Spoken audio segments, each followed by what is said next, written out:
Os máis pequenos e pequenas das casas afrontan con ilusión estas datas de Nadal, especialmente pola chegada dos Reis Magos. Nesta época, os xoguetes son os grandes protagonistas e as súas vendas dispáranse. Non podemos ter queixa, co ano que estamos pasando, verdade, que están sendo ben, boas. Sí, se sigue mantendo, de feito hai máis movimento o Día de Reis como sempre, como todos os anos, porque os Reis son tradicionais nosos e de toda a vida. Papá Noel tamén triunfa moito, pero os Reis son os Reis, non hai excedencia en eles. Cada ano hai un xoguete que triunfa máis ca outros. Este Nadal o máis demandado é un porco rosa para os máis cativos. Mira, temos un cerdito que ahora mesmo está agotadísimo, que ese cerdito foi un furor, xa, sen exagerarte, a principios de decembro, xa estaba agotadísimo.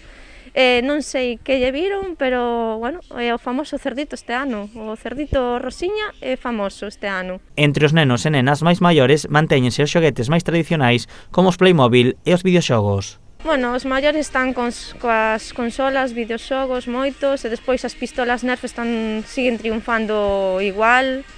Os Playmobil tamén, non temos queixa. O que muda cada ano é a diferencia entre xoguetes para nenos e para nenas, unha distinción que xa está prácticamente rota. En variedade. Nenas veñen a buscar pistolas perfectamente, e os rapaces veñen a buscar, hasta vos veñen a buscar cociniñas, que quere ser como Masterchef, estamos así que nada, non hai distincións entre uns e outros, para nada, A afluencia de clientes nas xogueterías irán en aumento nesta semana. O mércores será o último día para que os Reis Magos merquen os agasallos de Nadal e que os máis pequenos reciban o seu xoguete favorito.